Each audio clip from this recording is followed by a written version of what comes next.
Bonjour. Je travaille dans un studio de jeux mobiles qui s'appelle Nola Road. Aujourd'hui, je suis testeuse depuis 2 ans. Je pars sur ma 3e année.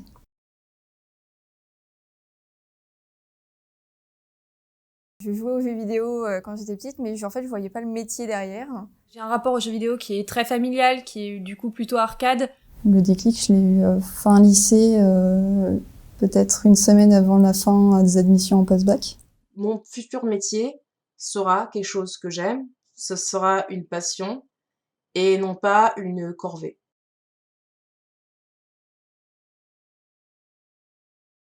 Peut-être parce qu'il y a dans l'esprit général plus d'hommes qui y jouent, même si en fait il y a autant de joueuses que de joueurs.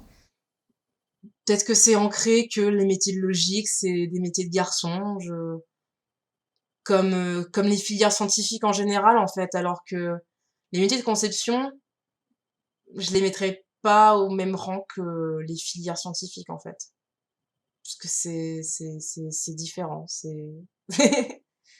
ça nécessite pas de science. Mais non, globalement, je ne comprends pas. Elle ne devrait pas ne pas être attirée, en fait. C'est tellement bien.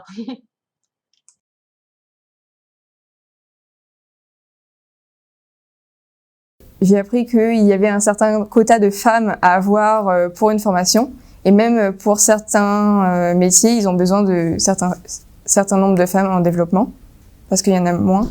Du coup, le problème, c'est que en y arrivant, on se dit, est-ce que j'ai été prise parce que j'ai un bon dossier, ou j'ai été prise parce qu'il y avait besoin d'avoir 10% de femmes dans la formation.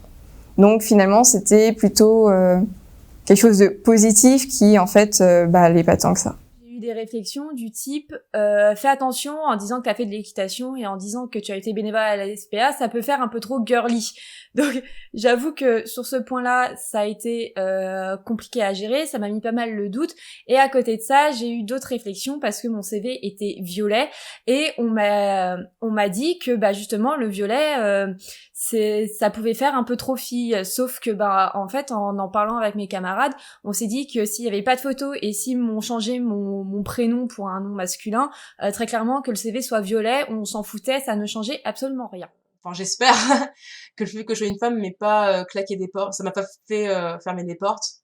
Et là, par exemple, actuellement, dans mon entreprise, je ne pense pas que je suis là parce que je suis une femme.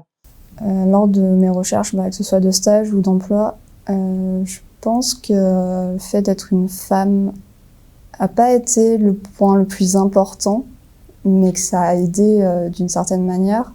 Parce qu'il y a quand même, je pense, dans l'industrie, une recherche déjà de parité et aussi d'avoir plus de vision féminine, en fait, tout court dans les jeux, parce que parfois ça manque un petit peu.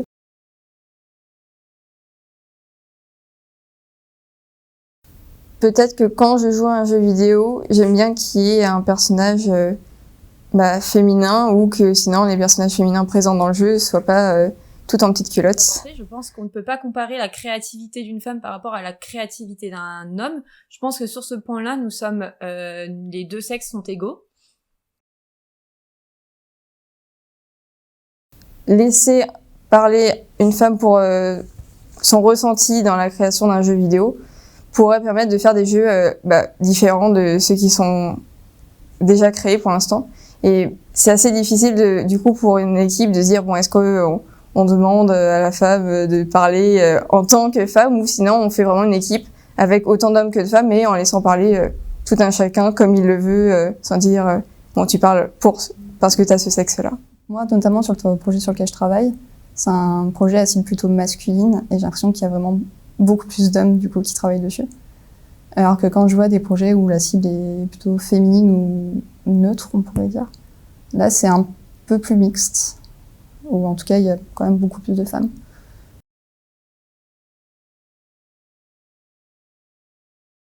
Je pense qu'il faut pas juste s'arrêter au fait on m'écoute pas et tant pis je vais garder mon idée pour moi parce que si ça peut avoir une incidence sur le projet, ça reste quand même important. Et aussi il faut pas partir du principe que parce qu'on est une femme, on va pas être écouté.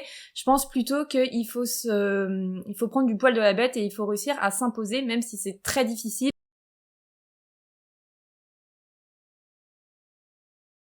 Maintenant, j'ai trouvé ma place en tant que personne, que femme dans cette industrie. Et j'ai plus aucun doute sur le fait que n'importe quelle femme peut y travailler.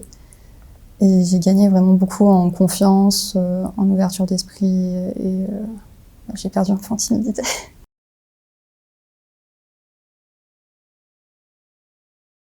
Enfin, qu'on soit une femme ou un homme, finalement, on fait des choses qu'on est tous les deux capables de faire. Donc je vois aucune raison d'hésiter. Si vous êtes une jeune femme et que vous aimez le jeu vidéo et que c'est un domaine qui vous attire, je pense qu'il faut pas se mettre de barrières, il faut pas se dire que on est mauvaise dans un domaine donc on ne peut pas faire de jeux vidéo.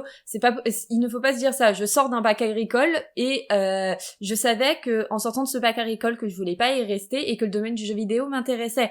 Et à côté de mon bac agricole, je faisais du code, j'ai appris toute seule. Il faut pas hésiter à être autodidacte. Maintenant, avec Internet, c'est une mine d'or en termes d'informations. Si vous voulez faire de la 3D, vous avez des tutos. Si vous voulez apprendre à coder, vous avez ce qu'il vous faut.